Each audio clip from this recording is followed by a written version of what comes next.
Radio Madhuban सुनने वाले सभी श्रोता स्वीकार करें संदीप त्रिवेदी का प्यार भरा नमस्कार। श्रोताओं, आज थोड़े से अंतराल के बाद हाजिर हूँ एक बार फिर से आप सबका अपना पसंदीदा प्रोग्राम लेकर के, जिसका नाम है हमराही। हमराही कार्यक्रम आप सब जानते हैं, हमारा उद्देश्य होता है कि हम नई नई कहानियों से आप सबको रूबरू करवाएं और उन सवालों के जवाब तलाशने की कोशिश करें जिस पर आप और हम शायद बात करते नहीं हैं, या कई बार जानबूझ करके हम बात करना चाहते नहीं हैं, क्योंकि कई बार परिस्थितियां हमारे हाथ में नहीं होती हैं और कई बार शायद उस लेवल तक हम सोच भी नहीं पाते। लेकिन जीवन की एक ऐसी सच्चाई है किसी भी दिव्यांग के लिए, जिसको जितना जानने समझने का हम प्रयास करते हैं उतना ही उसमें डूबते चले जाते हैं। और यही कारण है कि हमराही प्रोग्राम में हम ऐसे ही समाज के, हमारे आपके बीच के लोगों के अनछुए किस्सों को, पहलुओं को छूने की कोशिश करते हैं, उनको बाहर लाने की कोशिश करते हैं। और खासकर जब हमने शुरू किया था ये प्रोग्राम, तो आप सब जानते हैं कि विवाह के मामले में, शादी ब्याह के मामले में दिव्यांग साथियों को जो दिक्कतें आती हैं, उसके बाद किस प्रकार समाज का, परिवार का उनको सपोर्ट मिलता है या नहीं मिलता है, यही सब तो हम कोशिश कर रहे थे। लेकिन इस सब में भी बहुत सारी ऐसी बातें हैं जो हम लोगों ने अब तक जानने समझने का प्रयास किया है, और हर एक कार्यक्रम के साथ कई सारे नए प्रश्न आते हैं, कई प्रश्नों के जवाब मिलते हैं और कई प्रश्न अधूरे छूट जाते हैं। इसीलिए रेडियो मधुबन का ये प्रयास हमेशा से रहता है कि जहां तक शायद आप और हम नहीं सोच पा रहे हैं, वहां तक आप सबको ले जाने का प्रयास किया जाए, और कहीं ना कहीं समाज को उसके हाल पर छोड़ने की बजाय समाज में कुछ अपना भी हम योगदान दें, समाज में कुछ अपनी भी भूमिका का निर्वहन करें। यही सब हमको करना है और करना भी चाहिए। तो आप सुन रहे हैं रेडियो मधुबन 90.4 FM, सुनते रहो, मुस्कुराते रहो। आज हमराही कार्यक्रम मैं एक बार फिर से यही कहूंगा कि विशेष है।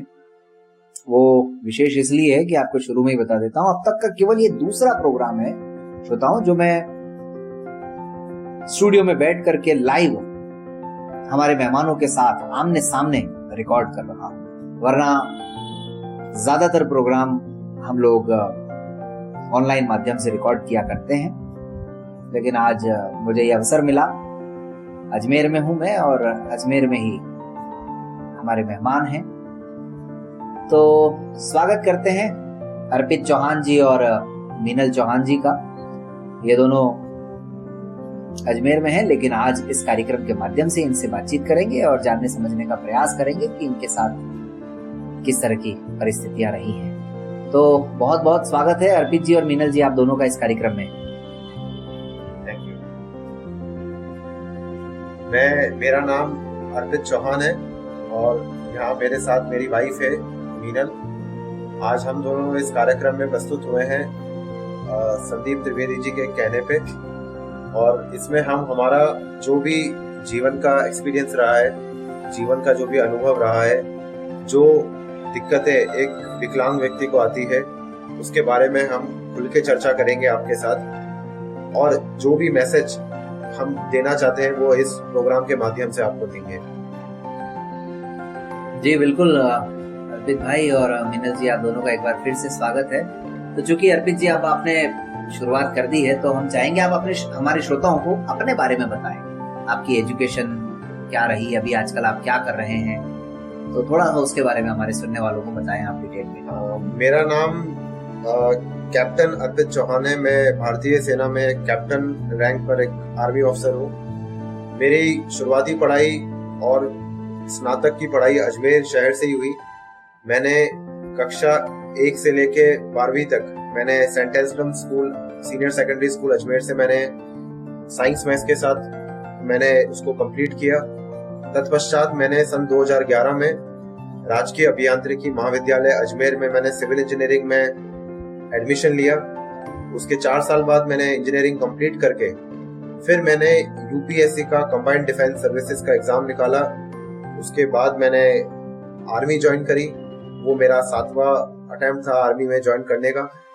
और उसके बाद मैंने आर्मी की ट्रेनिंग कंप्लीट करके मैं भारतीय सेना की 235 engineer regiment core of engineers में कमीशन्ड हुआ। और आज मुझे भारतीय सेना में सेवा देते देते मुझे लगभग 4.5 साल हो चुके हैं। ये मेरा एक संक्षिप्त परिचय था। अब मैं चाहूंगा कि मेरी वाइफ मीनल भी अपने बारे में थोड़ा बताएंगे। जी जी जी मीनल जी, हमारे सुनने वालों को आप भी बताएं अपने बारे में। मेरा नाम मीनल है, मैं भी अजमेर से ही हूँ। मैंने भी अपना पूरा एजुकेशन अजमेर सिटी से ही किया है। मेरी schooling Saint Mary's convent Ajmer से रही है। मैं इन्फेंट क्लास से 12th क्लास तक सेंट मेरीज में ही पढ़ी हूँ। फिर मैंने BTech government engineering college Ajmer से किया है। उसके बाद मैंने अपना मास्टर्स भी government women engineering college Ajmer से किया है डिजिटल कम्युनिकेशन में।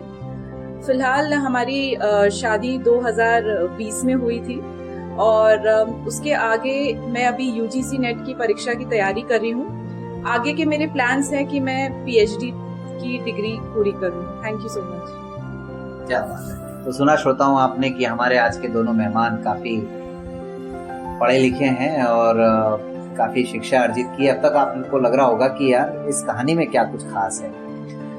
एक तो खास बात ये निकल करके आ रही है दोस्तों कि आप और हम सब आज़ादी का अमृत महोत्सव मना रहे हैं। हमारे देश को आज़ाद हुए 75 साल हो रहे हैं और हम 75वीं वर्षगांठ अमृत काल के रूप में मना रहे हैं। और देखिए ऐसे में ये एक संयोग की बात है कि आज मुझे ये कार्यक्रम अनायास ही करने का अवसर मिला और ठीक आज हमारा ये कार्यक्रम हमारे देश के आज़ाद होने से एक दिन पहले प्रसारित हो रहा है। और आप सब जब तक सुनेंगे तब तक या तो 75 साल का हमारा ये जश्न 15 अगस्त का मना चुके होंगे या फिर मना रहे होंगे। तो ऐसे में एक बहुत ही जबरदस्त मुझे लगता है कोइंसिडेंट है ये। तो इसीलिए अर्पित जी को जय हिंद कहते हुए एक बार फिर से हम बातचीत का सिलसिला आगे बढ़ाते हैं और कार्यक्रम को अब आपको धीरे धीरे बताएंगे कि क्या खास बात है इस कहानी में। दरअसल अर्पित के एजुकेशन के बारे में आपने सुना और मीनल जी के बारे में भी आपने सुना। तो मीनल जो है वो लो विजन है, लेकिन क्या कुछ रहा अब तक की इनकी जर्नी। और हाँ, शादी की बात हुई तो बताऊं, इनकी शादी होने के बाद ही कोरोना आ गया था। तो 2020 में इनकी शादी फरवरी में हुई और मार्च में हम सब लॉकडाउन में थे। तो खैर वो भी एक कहानी है, लेकिन समझ में नहीं आ रहा है कि कहां से शुरू करें आप दोनों के साथ। चलिए, जैसा कि मैंने बताया श्रोताओं आप सबको कि मीनल जी लो विजन है, तो हम उन्हीं से शुरू करते हैं। मीनल जी, कैसे ये सब शुरुआत हुई और कैसे पता चला आपको या आपकी फैमिली को? जी भैया, मैं आपसे और आप सभी से शेयर करना चाहूंगी कि मुझे दोनों आईज में कैटरैक्ट मोतियाबिंद था बाय बर्थ।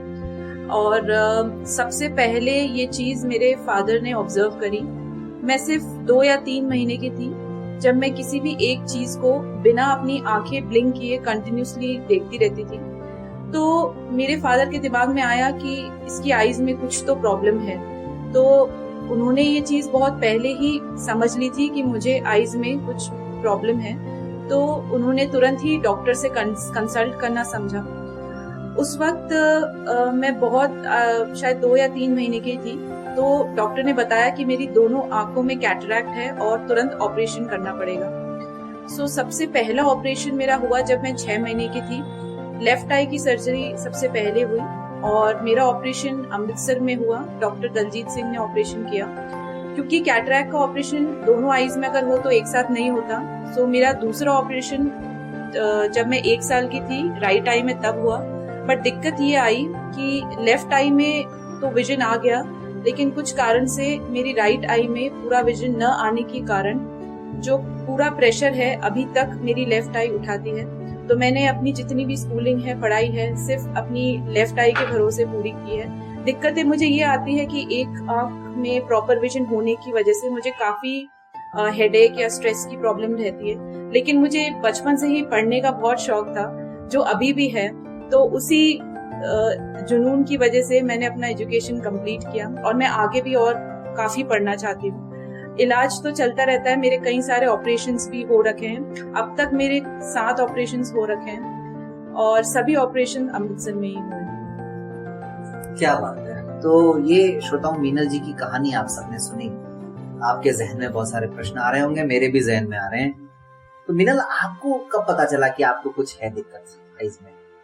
खुद को, फैमिली को छोड़ दीजिए, आपको कब पता चला? जब हम बहुत छोटी थी तब तो इतना नहीं एहसास होता, लेकिन हाँ, जब 3 या 4 साल की हुई तब उस वक्त मुझे हमेशा काला चश्मा पहनाया जाता था और एक आंख पे पट्टी रहती थी। तो मुझे बहुत इरिटेशन होता था, मुझे लगता था कि क्या हो रहा है मेरे साथ। हमेशा मैं हॉस्पिटल में रहती हूँ और पूरे टाइम मुझे काला चश्मा पहन के घूमना पड़ता है। मेरे फादर के लिए बहुत डिफिकल्ट होता था मुझे संभालना और उन्हें अकेले ही मुझे हॉस्पिटल लेके जाना पड़ता था, क्योंकि मेरी मदर मेरे भाई के साथ रहती थी जो बहुत छोटा था। तो मुझे लग तो गया था कि कुछ तो मुझे दिक्कत है और मैं कई बार रोती थी, चिल्लाती भी थी कि मुझे हॉस्पिटल नहीं जाना, इलाज नहीं करवाना। तो उस वक्त मेरे फादर का बहुत सपोर्ट रहा। उन्होंने मुझे बचपन में ही बताया था कि हमें इस दौर से गुजरना होगा और तुम्हें हिम्मत रखनी होगी। और मुझे कई बार लालच भी देते थे कि तुम अगर अपना चेकअप सही से कराओगे तो मैं तुम्हें फ्रूटी पिलाऊंगा, ये दिलाऊंगा। तो शायद उन्हीं का बहुत सपोर्ट रहा है जिस वजह से मैंने ये पूरी जर्नी पूरी करी। और हाँ, उन्होंने मुझे बहुत पहले ही बता दिया था। सो यस, मैं बचपन से ही अवेयर हूँ इस चीज को। तो श्रोताओं, बार बार फादर का जिक्र हो रहा है तो थोड़ा सा हम मीनल जी के फादर के बारे में भी बात करते हैं। बताइए अपने फादर के बारे में मीनल जी। मेरे फादर एसोसिएट प्रोफेसर हैं मैथमेटिक्स में गवर्नमेंट कॉलेज अजमेर में और मेरी मदर होम मेकर है। किस सब्जेक्ट से हैं आपके फादर? मेरे फादर मैथमेटिक्स सब्जेक्ट में है, उनका नाम है डॉक्टर फुलाराम परिहार। कहना चाहिए कि आज आप जिस मुकाम पर हैं उसमें नन अदर देन आपके फादर का बहुत बड़ा जी बिल्कुल रोल रहा है। जी राइट जी। तो उस समय जब आप छोटी थी, जब आपको पता चल गया कि कुछ तो गड़बड़ है, जी जी, तो परिवार में आना जाना भी लगा रहता होगा, जी। फंक्शंस में भी जाते ही होंगे जी। बाकी जो फैमिली मेंबर्स थे उनका क्या रिएक्शन? कभी कुछ थोड़ा होश संभाला 8-10 साल की उम्र में जब पता चला हो आपको, उनका क्या रहता था? या कभी मदर फादर बात करते होंगे, यार बच्ची को लेकर के इस तरह की बातें हो रही हैं, ये कुछ ऐसा आपको कभी लगा हो? हमारा काफी रूरल बैकग्राउंड है, लेकिन क्योंकि मेरे फादर बहुत अच्छे एजुकेटेड हैं, तो वो इस चीज को उन्होंने हमेशा पॉजिटिव सेंस में लिया। लेकिन जो हमारे बाकी फैमिली रिलेटिव्स हैं जो कि काफी रूरल एरिया से हैं, राजस्थान के काफी रूरल एरिया से हैं, बेसिकली हम पाली डिस्ट्रिक्ट से बिलोंग करते हैं। सो उनका ये था कि एक तो मैं गर्ल चाइल्ड हूँ, प्लस मुझे आई साइट में भी प्रॉब्लम है। तो वो लोग एक हमेशा अफसोस जताते थे कि जैसे मैं बहुत बेचारी हूँ और मुझे हमेशा एक हेल्प की जरूरत चाहिए और मुझे कभी मोटिवेट नहीं किया जाता था। तो जब मेरे पेरेंट्स ने हॉस्पिटल में देखा कि मेरे जैसे तो कई ऐसे लड़के लड़कियां हैं जिनको यही प्रॉब्लम हो, तो उस चीज से फिर मेरे पेरेंट्स को बहुत हिम्मत आई कि कम से कम हमारी बेटी देख तो सकती है। तो फिर उन्होंने समाज से, सोसाइटी से कंप्लेन करना बंद कर दिया कंप्लेन करना। और फिर उन्हें एक हौसला आ गया कि मेरे से भी कई वर्स्ट केसेस इस दुनिया में हैं और वो बहुत बेहतर आजकल की लाइफ में कर रहे हैं। मैं कहते हैं ना, अपने से नीचे वालों को देखना चाहिए, तो उस बात को आपके फादर ने जिया है। राइट। तो फिर उन्हें किसी बात का कोई अफसोस नहीं और किसी बात का कोई शिकायत भी नहीं। तो फैमिली में कभी इस तरह की बात हुई कि आपको स्पेशल स्कूल में कहीं भेजना चाहिए एजुकेशन के लिए? सबसे इम्पोर्टेंट चीज ये है कि हमारी फैमिली में सारे डिसीजंस मेरे पेरेंट्स ने लिए हैं। उन्होंने इस मामले में कभी किसी की सलाह नहीं ली। उन्हें पता है मेरे लिए क्या सही है, क्योंकि उन्होंने मुझे हमेशा उन बाकी बच्चों की तरह ही समझा। तो उनके दिमाग में कभी नहीं आया कि मैं किसी स्पेशल स्कूल में जाऊं, क्योंकि मेरी आईज में प्रॉब्लम थी, ब्रेन में नहीं। और मैं बहुत मतलब एवरेज स्टूडेंट ही थी, लेकिन हाँ, मैं कर पा रही थी, तो ऐसा कभी महसूस नहीं हुआ। मेरी पढ़ाई एक नॉर्मल स्कूल से ही हुई, नॉर्मल बच्चों के साथ। बात मैं करना चाह रहा था कि आपने जो बताया जिस स्कूल का नाम लिया वो एक इंग्लिश मीडियम स्कूल है जी। आपकी एजुकेशन भी थ्रू आउट इंग्लिश मीडियम में रही जी। तो वैसे भी इंग्लिश मीडियम में वर्कलोड थोड़ा ज्यादा हो जाता है। हाँ, होता था। और तो फिर कैसे आपने उसको, मतलब ऐसा नहीं आया कभी? प्रॉब्लम्स तो होती थी कि ये दिक्कत कि बाकी बच्चे जैसे मुझे लगता था कि जो शार्प हैं और आगे निकल जाते हैं, और मेरे लिए सबसे बड़ी डिफिकल्टी जो चैलेंज जो इन्फेंट क्लास से लगाकर 12th स्टैंडर्ड तक ये रहा कि मेरा पेपर कभी टाइम पे फिनिश नहीं हो पाता था, क्योंकि मेरी राइटिंग स्पीड काफी स्लो है as compared to other students. और कई बार ऐसा होता था कोई सवाल आते हुए ये चीज कभी टीचर्स ने कही आपको? टोका हो टीचर्स ने कभी? टीचर्स ने ये बात कभी समझी नहीं। अच्छा, कभी उन्हें लगता था कि क्योंकि मेरे को देख के कभी ऐसा लगेगा नहीं कि मैं डिसेबल्ड हूँ, उन्हें लगता था कि मैं एक नॉर्मल चाइल्ड की तरह हूँ जिसको थोड़ा बहुत आईज में प्रॉब्लम है तो स्पेक्स पहनने से ठीक हो जाएगी। तो I think through out my school life again मेरे फादर ने बहुत स्ट्रगल किया कि मुझे क्लास में जब पीछे बिठाया जाता था, टीचर्स समझते नहीं थे, तो मेरे फादर आके लड़ते थे टीचर्स से कि इसको देखने में प्रॉब्लम, इसको आगे बिठाओ। तो उन्होंने हमेशा फाइट किया, हमेशा देखने से याद आया, ब्लैक बोर्ड वर्क बहुत होता है। हाँ, ब्लैक बोर्ड मीडियम स्कूल्स में काफी ब्लैक बोर्ड पे देख करके नोट्स बनाने होते हैं जी, और मैं बना नहीं पाती थी। फिर क्या वो कैसे प्रॉब्लम आपकी दूर हुई? दूर तो कभी हुई नहीं। अच्छा, मैं खुद ही फाइट करती रहती थी, मुझे नहीं दिखता था। और बच्चे भी ऐसे होते थे कि अगर उनसे जैसे आप हेल्प मांगो तो हेल्प भी नहीं करते थे। सो एक तरह से मैंने लड़ाई खुद ही लड़ी। फिर मैं घर आके कई बार अपने फादर से भी कहती थी कि मुझे नहीं दिखाई दिया या मेरे नोट्स कंप्लीट नहीं, उस वजह से मार्क्स भी कम आते थे। कम आने का ये भी कारण था कि मैं मेहनत बहुत करती थी लेकिन पेपर खत्म नहीं हो पाता था। तो मुझे कई बार क्लास में ह्यूमिलिएट भी किया जाता था, प्रॉब्लम नहीं समझी जाती थी। लेकिन सारे टीचर्स ऐसे नहीं थे, कुछ एक दो टीचर्स अच्छे भी थे और वो समझते भी थे, लेकिन मेजॉरिटी ऑफ टीचर्स नहीं समझते थे। मेरे कोई फ्रेंड्स नहीं थे ज्यादा। ये भी कारण था कि उन्हें लगता था कि मैं थोड़ी डिफरेंट हूँ, चीजों को बहुत स्लो पिकअप करती हूँ। 10th 12th में जो एक्स्ट्रा टाइम मिलता है बच्चों को, आपको मिला? जी, मुझे सीबीएसई ने 1 घंटा एक्स्ट्रा दिया हर सब्जेक्ट के लिए 10th और 12th। उसकी जरूरत पड़ती थी आपको? बहुत जरूरत पड़ती थी। शायद अगर मुझे एक्स्ट्रा टाइम नहीं मिलता तो मेरी परसेंटेज बिल्कुल बन नहीं पाती। उसी 1 घंटे एक्स्ट्रा की वजह से मैं थोड़ा कॉन्फिडेंटली पेपर लिख पाती थी और अच्छे मार्क्स मैंने किए। स्पेक्स वगैरह लगाते हैं आप? जी, मैं स्पेक्टिकल्स लगाती हूँ। अच्छा, लगाते हैं। जी। कितने नंबर का है? जी, +2.5। +2.5 प्रोग्रेसिव। अच्छा, अब लोग सोच रहे होंगे कि आपने इंजीनियरिंग की जी, तो आपके साथ ही आईसाइट का प्रॉब्लम था, तो इसका मतलब इस तरह की सिचुएशन वाले बंदे इंजीनियरिंग भी कर सकते हैं अगर चाहें तो? इंजीनियरिंग आपको इंजीनियरिंग में प्रॉब्लम नहीं है कभी? प्रॉब्लम तो भैया अभी तक आ ही रही है, लेकिन क्योंकि मुझे पढ़ना बहुत अच्छा लगता है तो मैंने वो फेस कर ली। एक अंदर मेरे हमेशा से वो रहा है कि नहीं, मुझे पढ़ना है, कुछ करना है। क्योंकि जब मैं अपने बाकी फ्रेंड्स को देखती थी कि यार काफी अच्छा कर रहे हैं, तो मुझे भी लगता था नहीं, मैं भी कर सकती हूँ उनकी तरह। क्या स्ट्रीम था आपका इंजीनियरिंग में? बीटेक मैंने किया है इलेक्ट्रॉनिक्स एंड कम्युनिकेशन में, और फिर मैंने फर्दर मास्टर्स डिग्री भी करी है डिजिटल कम्युनिकेशन। भाई स्कूल में तो थोड़ा सा दिक्कत थी टीचर्स को ये अंडरस्टैंड करने में कि आपको प्रॉब्लम है। इंजीनियरिंग कॉलेज में कैसा रवैया था आपके टीचर्स का? इंजीनियरिंग कॉलेज में भी मैंने फेस किया है प्रॉब्लम, लेकिन इतना ज्यादा नहीं किया क्योंकि कॉलेजेस में टीचर्स इतना ध्यान देते नहीं है, पहली बात तो। लेकिन हाँ, मैं ब्लेस्ड रही कि मुझे कॉलेज के एग्जाम्स में भी 1 घंटा, कभी आधा घंटा एक्स्ट्रा मिला, कभी 1 घंटा, डिपेंड करता है प्रिंसिपल का क्या मन है। तो हमने प्रिंसिपल को कन्विंस किया और वो हो भी गए। तो उन्होंने मुझे कुछ एग्जाम्स में आधा घंटा एक्स्ट्रा दिया और कुछ एग्जाम्स में उन्होंने मुझे 1 घंटा एक्स्ट्रा दिया। वो भी मेरे फादर ने काफी रिक्वेस्ट करी, उनको सर्टिफिकेट्स दिखाए, तब जाके वो कन्विंस हुए और उन्होंने मुझे टाइम दिया पेपर लिखने के लिए। अगेन मुझे बहुत हेल्प मिली। शायद नहीं मिलती तो कुछ एग्जाम्स में मेरी बैक भी आ जाती। तो हाँ, क्योंकि मेरी राइटिंग स्पीड काफी स्लो है। काफी मतलब चैलेंजिंग रहता है इस तरह से। अगर जो बिल्कुल दिख रही है जिसकी डिसेबिलिटी, उसको तो लोग फिर भी समझ जाते हैं एक बार को, लेकिन आपकी सिचुएशन में जबकि आपको देख करके कोई कह नहीं सकता, और ऐसे में लोगों को समझा पाना बड़ा मुश्किल होता है। फादर कैसे समझाते थे आपके लोगों को? मेरे फादर शॉर्ट टेम्पर्ड है काफी, तो वो ज्यादा नहीं समझाते थे। अगर कोई नहीं समझता था तो वो सीधा एक्शन लेते थे। दूसरा तरीका था। हाँ, वो बहुत शॉर्ट टेम्पर्ड है और वो बहुत ज्यादा मेहनत नहीं करते किसी को समझाने की। वो सीधा कहते मैं हायर अथॉरिटी के पास जाऊंगा अगर मेरी बेटी को नहीं मिला उसका हक। अच्छा। सो वो मेरे लिए हमेशा उन्होंने फाइट किया और वो अभी भी करते हैं। थ्रू आउट आपकी लाइफ में किसी और आपके जैसे बंदे से मिलने का मौका मिला कहीं? अभी तक तो मैं नहीं मिली, क्योंकि पहली बात तो स्कूल और कॉलेज में बहुत ज्यादा दोस्त नहीं थे।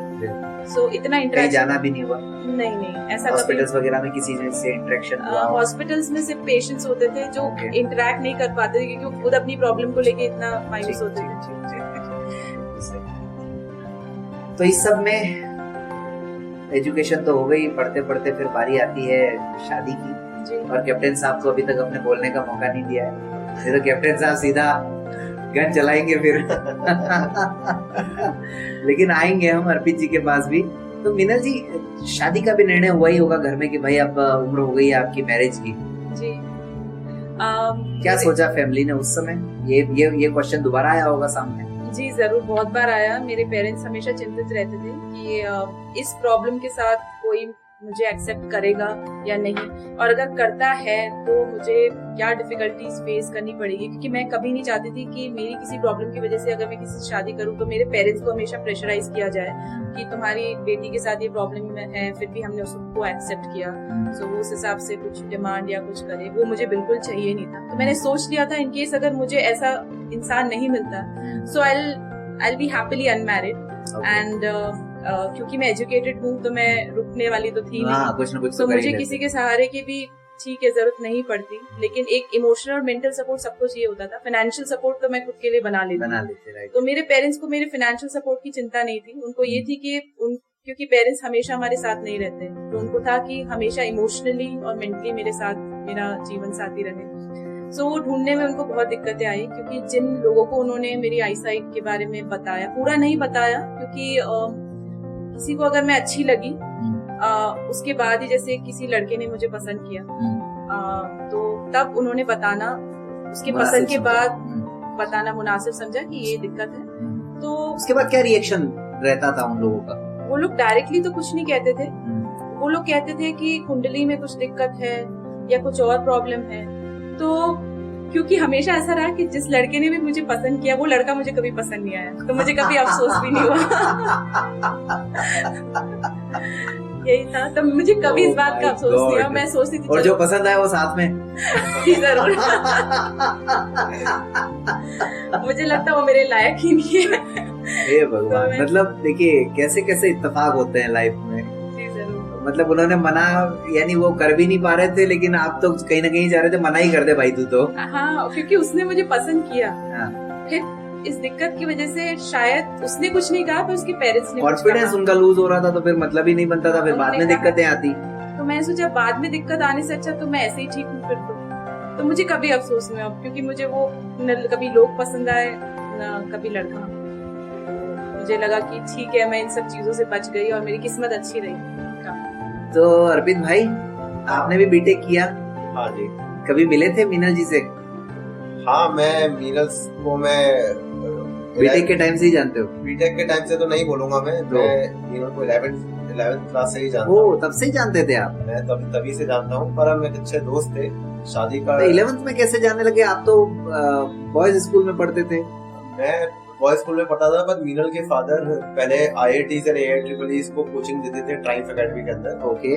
तो मैं वहाँ पे, हम जाते थे पढ़ने के लिए जी, और मीनल भी वहाँ पे आती थी जी। तो मैं उनको जानता तो था, लेकिन हमारी एक दोस्ती थी, इतनी गहरी दोस्ती नहीं थी, वो समय के साथ साथ बढ़ी। और शादी का डिसीजन तो हमने बहुत आगे चल कर लिया। एक बात बताएं अर्पित भाई जी, जब आपने 11th से आप इनको जानते थे तो मीनल जी से बातचीत भी होती होगी, इनको देखा भी होगा। हाँ हाँ।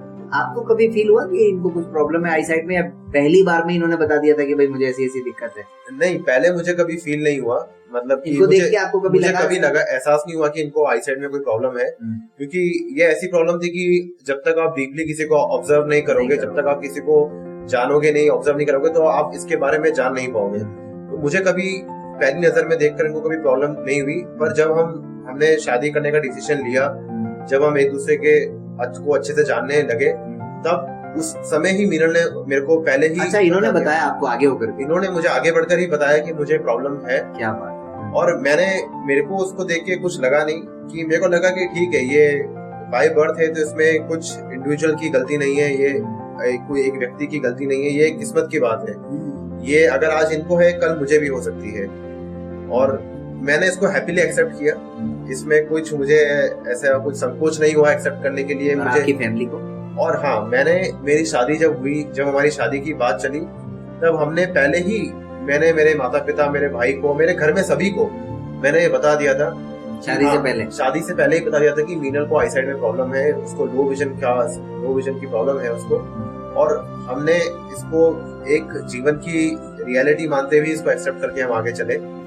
तो यही था हमारे बारे में। इसको मैंने हैप्पीली एक्सेप्ट किया, कोई संकोच नहीं किया, बिकॉज ये किसी को भी हो सकता है। इसमें संकोच करने वाली कोई बात मुझे नजर नहीं आती है। तो जब आपने पहली बार उनको बताया तो हैप्पीली उन्होंने भी एक्सेप्ट कर लिया, या कहीं कुछ सवाल थे उनके भी मन में? उनके सवाल तो नहीं थे। जब उन्होंने मीनल को देखा, उनका चरित्र देखा, उनका व्यवहार देखा, तो उसके बाद ये सब चीजें बहुत कम प्राथमिक सेकेंडरी हो गई है। सेकेंडरी चीजें होती है। एक इंसान की क्या खूबियां है, उसका चरित्र कैसा है, उसका व्यवहार, उसका दृष्टिकोण कैसा है जीवन के लिए, वो किस तरह से उसका आचरण कैसा है, ये चीज मेरे और मेरे घर वालों के हिसाब से जीवन में ज्यादा प्राथमिकता रखती है बजाय एक डिसेबिलिटी के। तो यही था, हमने कभी इस चीज को हमारे बीच में आने नहीं दिया और मैंने इसको हैप्पीली एक्सेप्ट किया। और मेरी शादी के बाद भी हमको दिक्कत आई। मीनल का ऑपरेशन हुआ, एक जो उसकी कैटरेक्ट सर्जरी हुई थी बचपन में, उस टाइम स्टील स्टूचर्स होते थे, स्टूचर्स मतलब टाके होते थे, जो बाद में इसको विजन में प्रॉब्लम आने लगी। तब इसका शादी के बाद भी ऑपरेशन हुआ। तो मेरे माता पिता भी इसके साथ थे, मैं भी इसके साथ में था। तो आगे चल के हमने चैलेंजेस को, हमने जो भी हमारे सामने समस्या थी उसका हमने मिलकर सामना किया। तो यही था।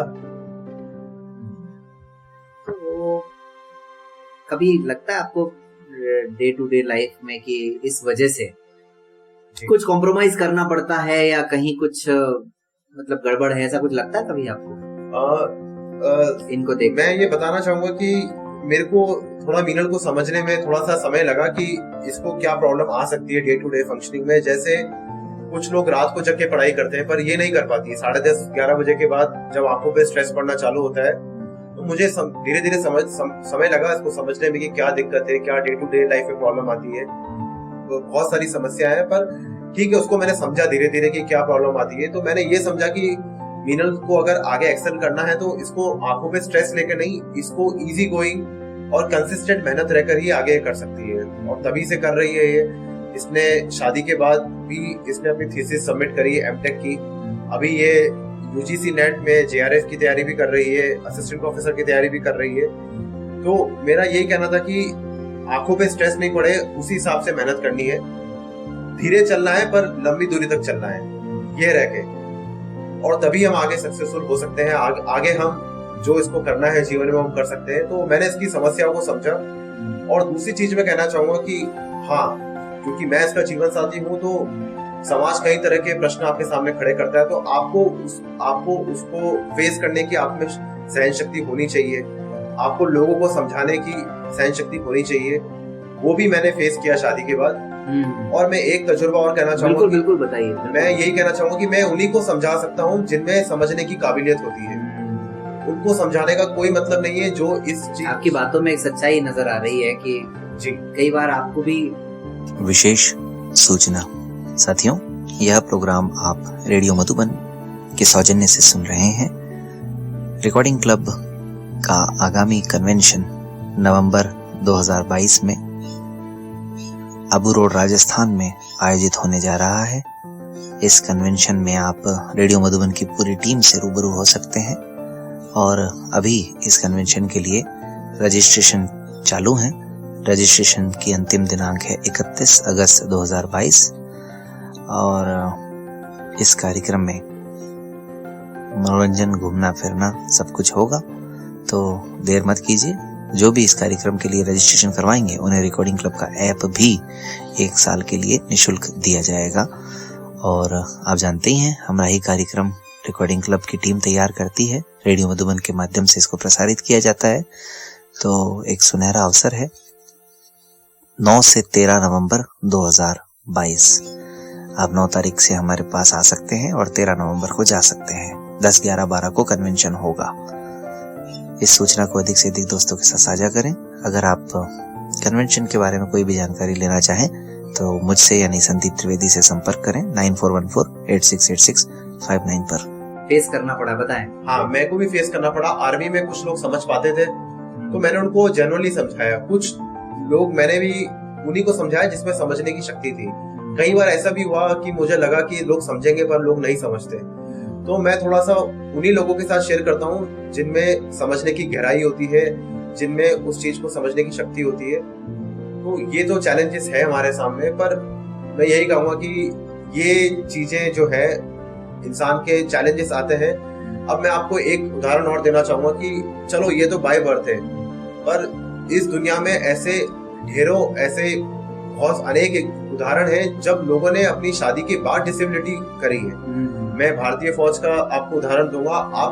आप गूगल पर पढ़ सकते हैं कितने लोग हैं जिन्होंने अपने पैर गवा दिए, बिल्कुल गवा दिए, जिन्होंने अपनी आंखें गवा दी, जो परमानेंटली डिसेबल हो गए, व्हील चेयर पर आ गए। क्या उनका भी लोगों ने साथ देना छोड़ दिया? उनके जीवन साथी उनके साथ डट कर खड़े रहे, उनके माता पिता उनके। तो ये सब चीजें सब्जेक्टिव है, ये चीजें आपको रोक नहीं सकती। मैं यही कहूंगा कि आप हमारी अंडरस्टैंडिंग, हमारे विचार एक दूसरे से मिलते हैं, और यही है कि हमारे विवाह का मूल मंत्र भी यही है।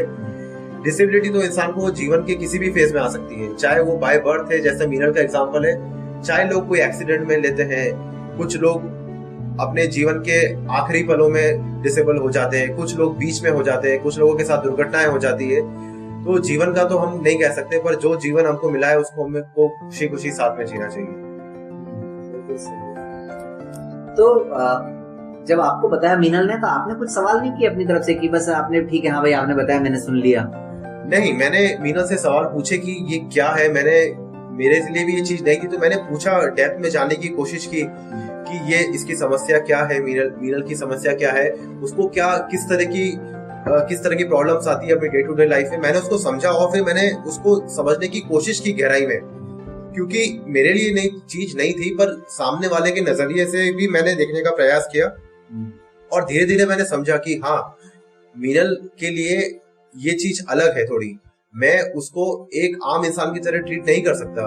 उसके लिए हर चीज के पैरामीटर्स अलग है, चाहे वो मेहनत करने के हो, चाहे वो अपने डे टू डे लाइफ में काम करने के लिए हो, चाहे बहुत सी चीजें हो जहां मैंने अपने आप स्वयं को उसकी पोजीशन में रखकर देखा और फिर समझा कि उसको क्या दिक्कतें आती है, कि अगर मैं उसकी जगह होता तो क्या मैं ये कर पाता। उसके बाद मैंने इसको धीरे धीरे, मुझे समय लगा, पर हाँ मैंने इसका कोशिश जारी रखी इसको समझने की। तो बाद में चीजें चल के काफी सुलझ गई, हमको कोई समस्या नहीं आई एक दूसरे को एक्सेप्ट करने में। तो यही कुछ था। धीरे धीरे हमारी बॉन्डिंग अच्छी थी, इसलिए हम एक दूसरे को समझते गए। पर हाँ, मैंने इसको मीनल को समझने का कोशिश हमेशा से की है। फैमिली भी समझ गई अब तो?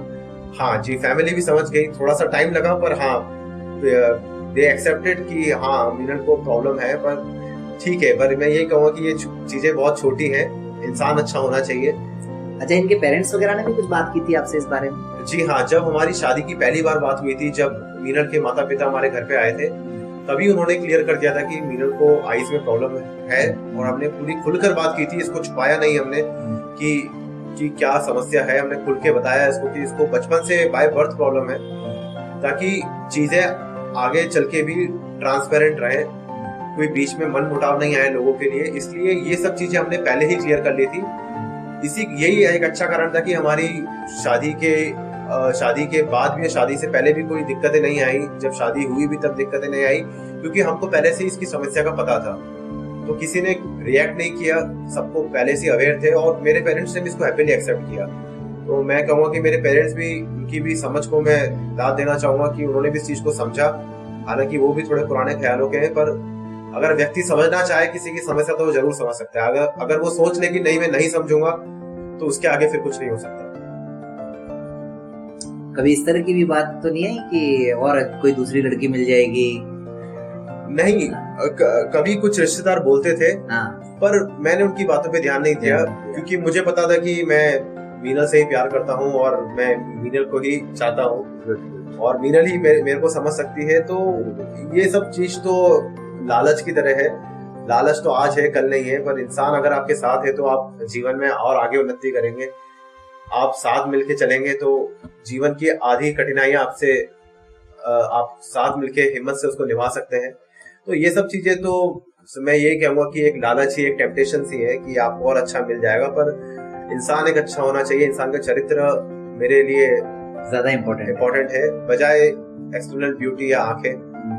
तो यही था मीनल के बारे में। क्या बहुत।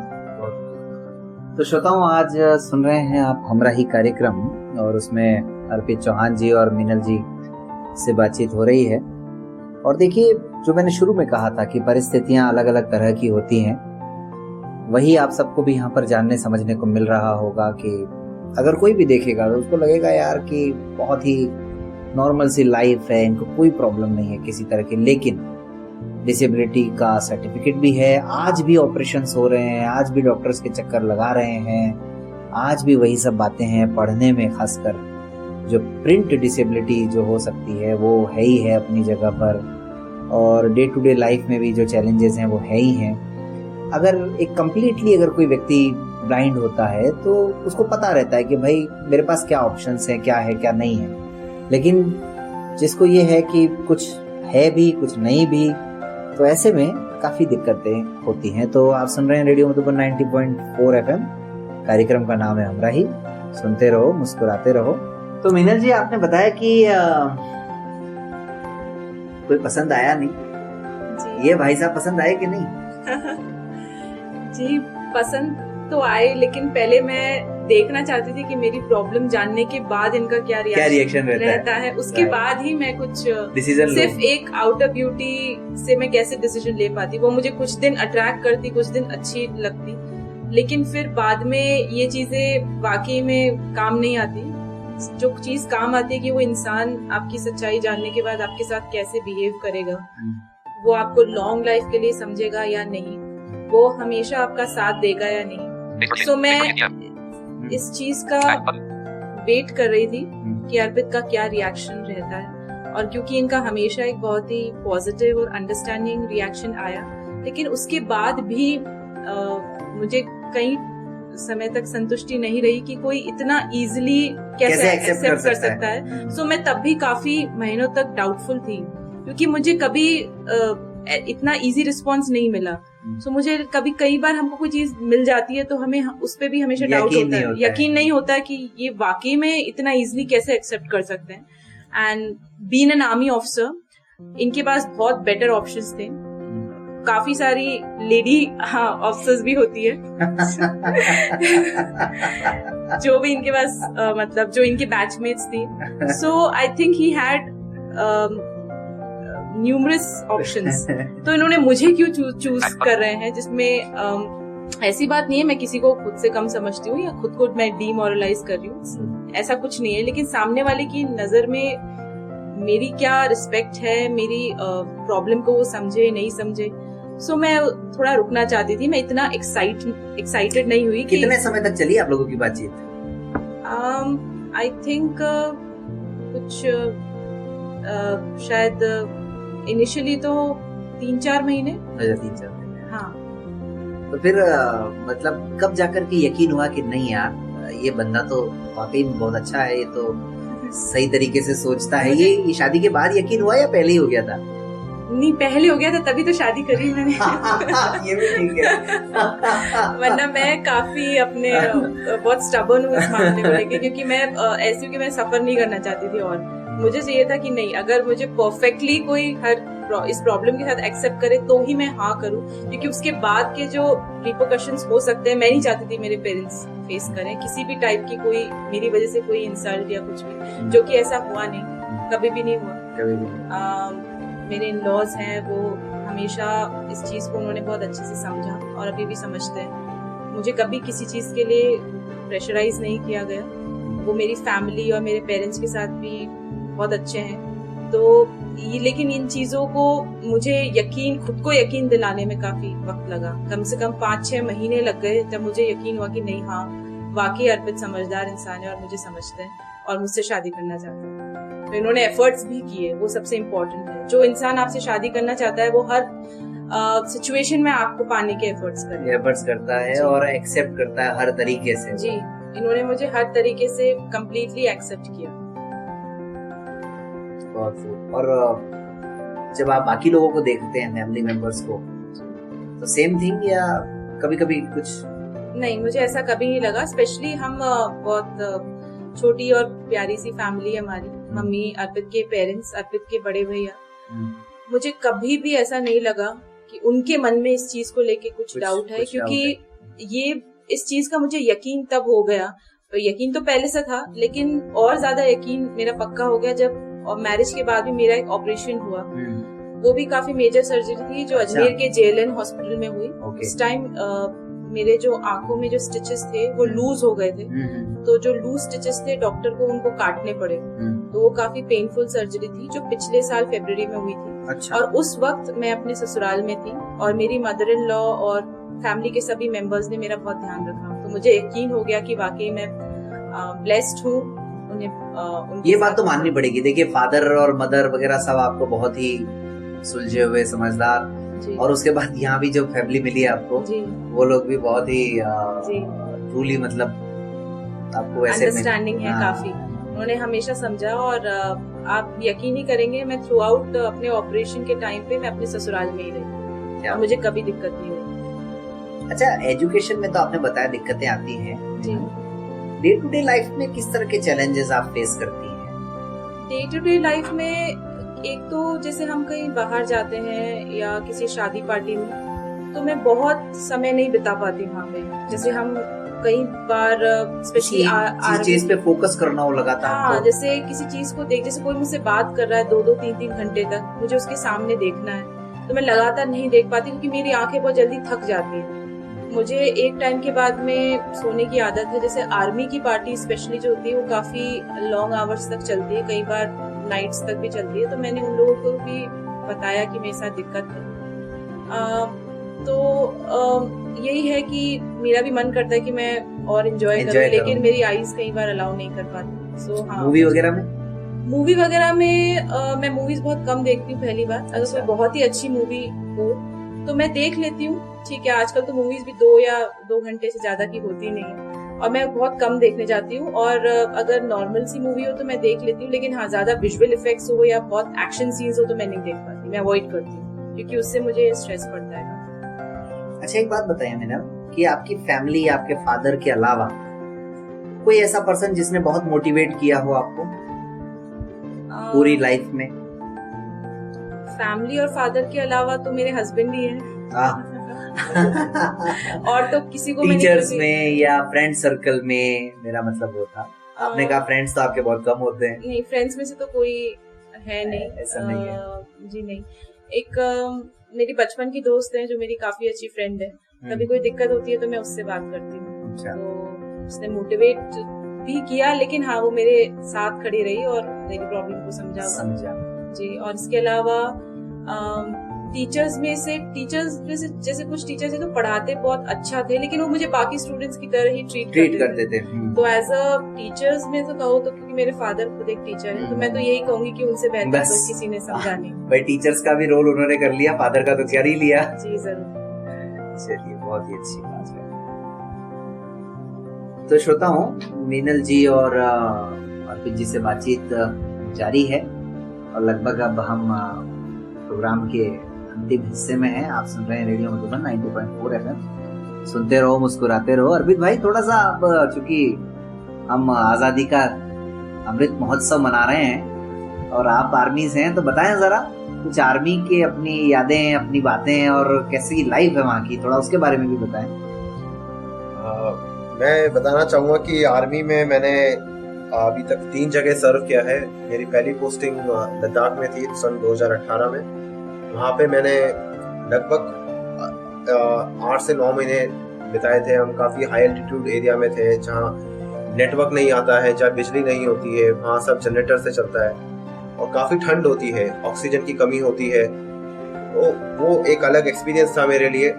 और चूंकि वहाँ पर ऑक्सीजन की कमी होती है तो धीरे धीरे हमको एहसास नहीं होता, पर हमारी बॉडी की मेमोरी वीक होने लगती है। जो भी प्रोलॉन्ग टाइम के लिए हाई एल्टीट्यूड या सियाचिन जैसे एरिया में रहता है, मैं सियाचिन में तो नहीं था, मैं सेकंड स्टेज हाई एल्टीट्यूड पे था। मैं 14,500 फीट की ऊंचाई पे था। तो उस जगह के अलग चैलेंजेस हैं। आपको खासकर आपकी मेमोरी वीक पड़ने लगती है, आपको पता नहीं पड़ता, लेकिन धीरे धीरे वीक पड़ने लगती है। और फिर उसको रिकवर होने में मुझे काफी समय लगा, 1 साल लग गया। उसके बाद मैं भटिंडा में मैं 2.5 साल रहा। भटिंडा के बाद मैं अभी गैंगटॉक सिक्किम में पोस्टेड हूँ। तो आर्मी का एक सबसे अच्छी चीज जो मुझे लगती है कि आप भारत के लगभग हर एक प्रांत, हर एक रीजन के लोगों से आप जानते हैं, उनकी संस्कृति को समझते हैं, उनके साथ रहते हैं। मैंने सरदारों खालसों के साथ भी सर्व किया है, मैंने पहाड़ियों के साथ सर्व किया है, मैंने गोरखाओं के साथ सर्व किया है, मैंने तंबी यानी जिनको हम फौज में साउथ इंडियंस लोग बोलते हैं, हमने उनके साथ भी सर्व किया है। और देयर आर लॉट मोर, मतलब अलग अलग तरीके के कल्चर, मतलब आप पूरा भारत होता है, पूरा भारत आपके साथ में होता है। और एक अलग ही, एक बहुत ही अच्छा आपको एक्सपोजर मिलता है कि आप अलग अलग जगहों पे मोरल किस तरह का रहता है? मोरल आर्मी में मैं ये कहूंगा कि एक आर्मी एक बहुत ही वेल डिसिप्लिन ऑर्गेनाइजेशन है। डिसिप्लिन बहुत गहराई तक है आर्मी के अंदर, आर्मी के रूट्स तक अंदर है। और जो मैं आज आपके इस मंच के माध्यम से कहना चाहूंगा कि एक जो देश में सबसे जो एक सेक्युलर ऑर्गेनाइजेशन जो मैं सही मायने में कहूँ वो एक आर्मी है। क्या बात है। क्योंकि हर एक पर्व पे चाहे जो भी ऑफिसर होता है वो वही धर्म फॉलो करता है, वही धर्म की पूजा करता है यूनिट के अंदर जो उसके जवानों का होता है। आप देखेंगे, आपने कहीं देखा भी होगा, कहीं न्यूज में सुना होगा कि आर्मी ऑफिसर सरदार है, लेकिन अगर उसके बंदे क्रिश्चियन है तो वो मंदिर में, वो चर्च में जाके पूजा करेगा। अगर ऑफिसर मुस्लिम है लेकिन उसके जवान हिंदू है तो वो आरती भी करेगा, पाठ भी करेगा, सब कुछ करेगा। अगर जवान मुस्लिम से तो उसके साथ नमाज भी पढ़ेगा।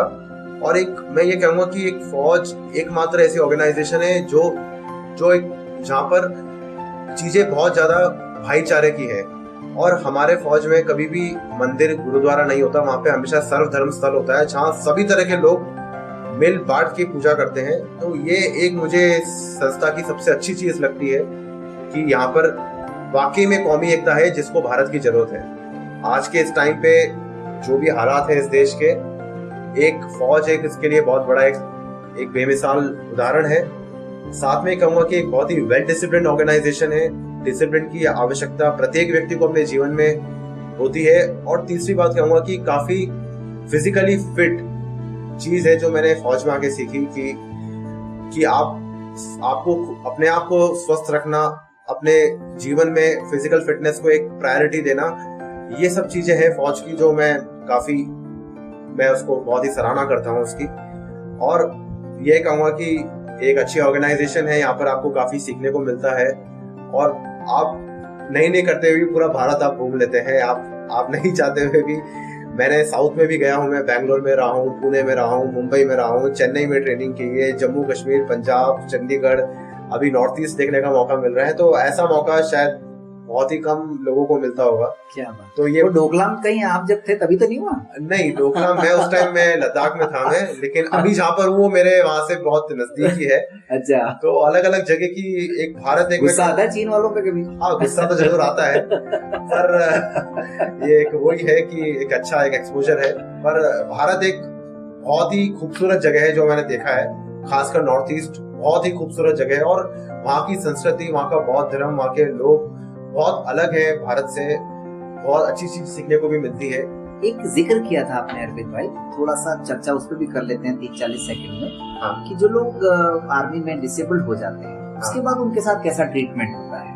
मतलब मैं मेडिकल ट्रीटमेंट की बात नहीं कर रहा हूँ, social treatment. Social treatment army में बहुत सारे एग्जांपल्स हैं, क्योंकि जिनको इंजरीज हो जाती हैं तो आर्मी कैसा ट्रीटमेंट करती है? आर्मी सपोर्टिव ऑर्गेनाइजेशन है उनके लिए, क्योंकि जो भी डिसेबल्ड होता है सर्विस के अंदर उसको डिसेबिलिटी पेंशन मिलती है, पर उसके लिए सर्विस करना थोड़ा सा दिक्कत आता है। बिकॉज मतलब बिहेवियरल चेंज होता है क्या पर्सनल्स का? नहीं, वो मैं कहूँगा कि ऑर्गेनाइजेशन उसको बहुत सपोर्ट करती है। एक ऑर्गेनाइजेशन के डिसीजंस के रूप में उसको डिसेबिलिटी पेंशन देना, उसको स्पेशल जगह पोस्टिंग करवाना, उसको हाई रिस्क एरिया में नहीं भेजना, तो जॉब आइडेंटिफाई उसके लायक करना, तो ये तो ऑर्गेनाइजेशनल सपोर्ट तो है ही है।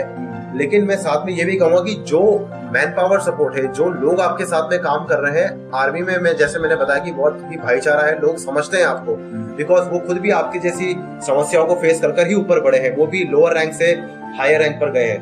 तो मैंने जो ये देखा है मेरे 4.5-5 साल के टेन्योर में कि लोग भी आपको सपोर्ट करते हैं। ऐसे बहुत से अच्छे सोल्जर्स हैं जो किसी कारणवश इंजर्ड हो गए, लेकिन ऑर्गेनाइजेशन ने उनको सपोर्ट किया, लोगों ने उनको सपोर्ट किया, उनके जो स्टाफ ने उनको सपोर्ट किया। तो ये एक बहुत ही अच्छी चीज है जो मैं भारतीय सेना की या इंडियन आर्म फोर्सेस की इन जनरल में कहना चाहता हूँ। क्या बात है, बहुत खूब। तो श्रोताओं, अब कार्यक्रम बिल्कुल अब हम समाप्त करने की ओर हैं और उम्मीद है आपको आज का ये प्रोग्राम तो जरूर पसंद आएगा ही, क्योंकि आज हम आजादी की पूर्व संध्या पर, हमारे स्वतंत्रता दिवस की पूर्व संध्या पर आज का ये कार्यक्रम प्रसारित कर रहे हैं आपके लिए। तो अब कार्यक्रम के अंत में कुछ रैपिड फायर हो जाए आप दोनों के साथ। बिल्कुल पूछे, हाँ, जवाब दे दोगे कैप्टन साहब? बिल्कुल दे देंगे। फेल तो नहीं हो जाओगे? नहीं होंगे। अच्छा, चलिए तो बताइए मीनल की फेवरेट बुक। मीनल की फेवरेट बुक है डेल कार्नेगी की how to win friends and influence people. एक बहुत ही अच्छी किताब है, मैं यही रिकमेंड करूंगा, सबसे सस्ती और उसमें इतना नॉलेज है कि आपके जीवन को, आपको लोगों से कैसे बातचीत करना चाहिए, आपको लोगों को कैसे टैकल करना चाहिए। एक बहुत ही बेहतरीन किताब है डेल कार्नेगी की, एक बहुत ही यूएस के ऑथर है और हिंदी और इंग्लिश दोनों में है। क्या बात है, एक बार वापस नाम बता दीजिए। मैं फिर से बताऊंगा, डेल कार्नेगी की किताब है how to win friends and influence people. 99 से 100 रुपए की है, अमेजन पे उपलब्ध है, हिंदी और अंग्रेजी दोनों में है। बहुत ही अच्छी किताब है, मीनल की फेवरेट बुक है और मेरी भी फेवरेट बुक है। सही कहा मीनल? जी बिल्कुल। चलिए मीनल की फेवरेट डिश बता दीजिए। मीनल की फेवरेट डिश चूंकि राजस्थान की है तो दाल बाटी चूरमा है। तो फास्ट फूड वगैरह नहीं है? फास्ट फूड आजकल के में, तो बच्चों को फास्ट फूड बड़ा अच्छा लगता है। फास्ट फूड में मीनल को चाउमीन और नूडल्स पसंद है, जो कि मुझे पसंद नहीं है।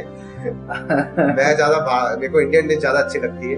अच्छा एक बात बताओ, आप दोनों में ज्यादा डिसिप्लिन्ड कौन है? ज्यादा डिसिप्लिन तो मैं ही हूँ।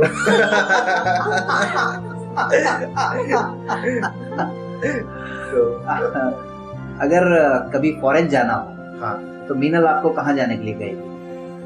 पेरिस। सारे राज मालूम है मतलब। ठीक है, तो मीनल की फेवरेट मूवी बता दीजिए। मीनल की फेवरेट मूवी कहीं तो आउट करना पड़ेगा ना आपको कैप्टन साहब। मीनल की फेवरेट मूवी ये तो मीनल ही बता।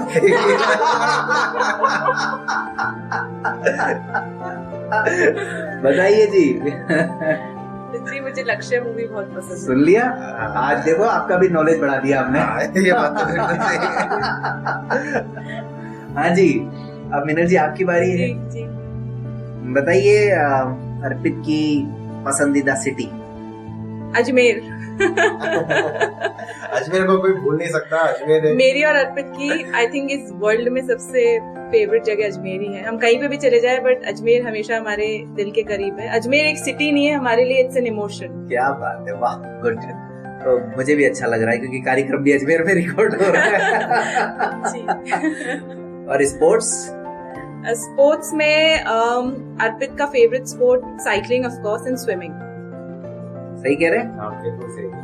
मैं बताऊं श्रोताओं, ये साइकिलिंग भाई साहब जो है वो, आप और हम तो मिनटों करते हैं, ये कई किलोमीटर तक साइकिलिंग करते हैं। कुछ बताना जरा, कितनी साइकिलिंग की है आपने? मैंने एक BRM कंसेप्ट होता है साइकिलिंग के अंदर, तो उसमें आपको एक लॉन्ग डिस्टेंस इंड्योरेंस साइकिलिंग होती है। तो मैंने उसमें 200 किलोमीटर की होती है, 300 किलोमीटर, 400 किलोमीटर, 600 किलोमीटर।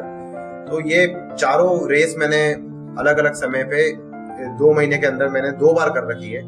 तो 600 किलोमीटर मैंने जो हाईएस्ट है वो मैंने 2 बार कर रखा है। तो ये मेरा अभी तक रिकॉर्ड है। अभी और भी आगे करना है, अब नेक्स्ट टारगेट 1000 किलोमीटर का है। क्या बात है, वेरी गुड। अच्छा बताइए मीनल जी, चूंकि अर्पित तो आर्मी में है, किससे इंस्पायर्ड है ये सबसे ज्यादा? अर्पित किससे सबसे ज्यादा इंस्पायर्ड है?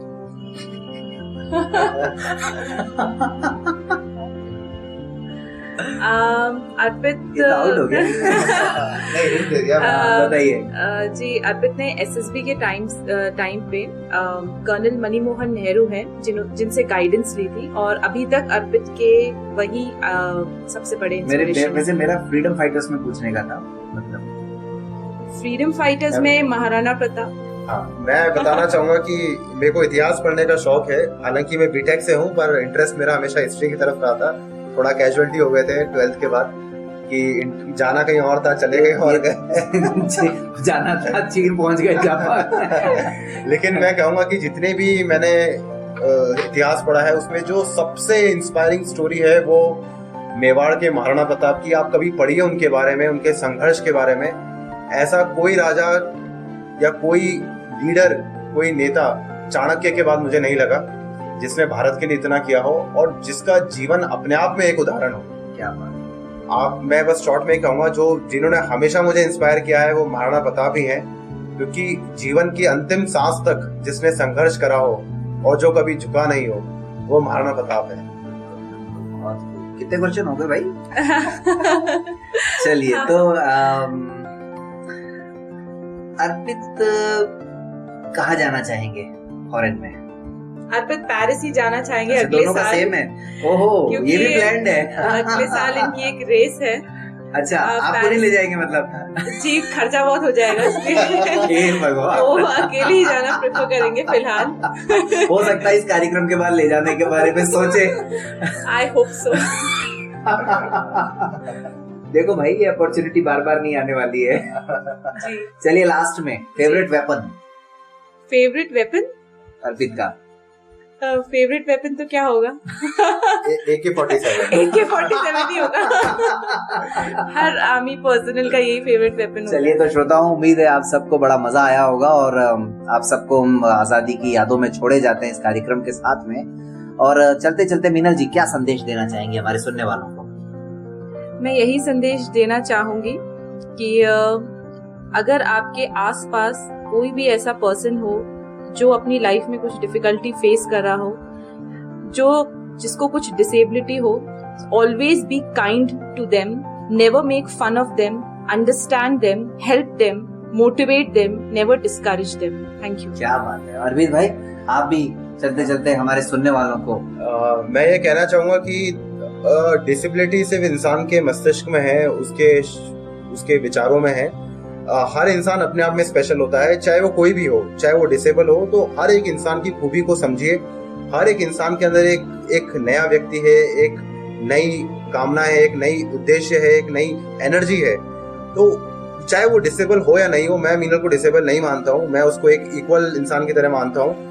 वही मैं कहना चाहूंगा कि डिसेबल को आप डिसेबिलिटी की तरीके से नहीं देखें, वो एक एक्सटर्नल फैक्टर है। आप उस एक इंसान को समझिए, उसके अंदर एक बहुत सी चीजें होंगी जो आप उनसे सीखना चाहेंगे। तो मैं यही एक संदेश देना चाहूंगा कि एक डिसेबल सिर्फ एक शरीर के अंग से है, पर दिमाग से नहीं है। हर एक इंसान अपने आप में स्पेशल है, उसकी अपनी खूबियां हैं, उसमें ऐसी खूबियां हैं जिनसे हम बहुत कुछ सीख सकते हैं। तो मैं यही संदेश देना चाहूंगा कि हर एक इंसान से सीखिए, चाहे वो डिसेबल हो या नहीं हो। हर एक इंसान के अंदर एक बहुत सारी पॉजिटिव एनर्जी है, बहुत सारी अच्छाइयां हैं जिनसे हमको सीखने को मिल सकता है। क्या बात है। तो श्रोताओं, आपको लग रहा होगा अर्पित जी की आवाज में एनर्जी, एंथुजियाज्म और आप सबके लिए कुछ न कुछ इंस्पिरेशन भी होगी उनकी बातों से आप सबको लग रहा होगा। तो चूंकि अब बहुत सारी बातें हो गई, आर्मी की बातें हो गई, फैमिली की बातें हो गई, डिसेबिलिटी पर भी बातें हो गई। विशेष सूचना साथियों, यह प्रोग्राम आप रेडियो मधुबन के सौजन्य से सुन रहे हैं। रिकॉर्डिंग क्लब का आगामी कन्वेंशन नवंबर 2022 में अबू रोड राजस्थान में आयोजित होने जा रहा है।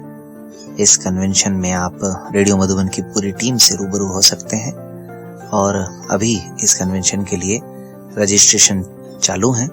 रजिस्ट्रेशन की अंतिम दिनांक है 31 अगस्त 2022 और इस कार्यक्रम में मनोरंजन, घूमना फिरना सब कुछ होगा, तो देर मत कीजिए। जो भी इस कार्यक्रम के लिए रजिस्ट्रेशन करवाएंगे उन्हें रिकॉर्डिंग क्लब का ऐप भी 1 साल के लिए निशुल्क दिया जाएगा।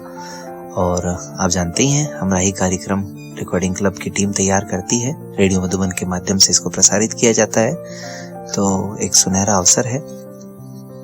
9 से 13 नवंबर 2022 आप 9 तारीख से हमारे पास आ सकते हैं और 13 नवंबर को जा सकते हैं। 10, 11, 12 को कन्वेंशन होगा। इस सूचना को अधिक से अधिक दोस्तों के साथ साझा करें। अगर आप कन्वेंशन के बारे में कोई भी जानकारी लेना चाहें तो मुझसे यानी संदीप त्रिवेदी से संपर्क करें 9414868659 पर। कार्यक्रम समाप्त होने का समय भी हो गया है, तो अब अनुमति दीजिए संदीप त्रिवेदी को। आज इस कार्यक्रम में आपको जो भी कुछ अच्छा लगा हो अपनी प्रतिक्रिया जरूर दीजिएगा 9414151415 पर। आप ईमेल भी कर सकते हैं info@radiomudhuban.in पर और 24 घंटे 7 दिन 365 दिन चाहे आज़ादी हो, चाहे गणतंत्रता दिवस हो, चाहे राखी हो, चाहे कुछ भी हो, सुनते रहिए रेडियो मधुबन 90.4 FM और सुनने के साथ साथ सुनते रहो, मुस्कुराते रहो। चलिए तो मिलते हैं अगले रविवार फिर किसी और हमराही के साथ। तब तक जय हिंद, जय भारत।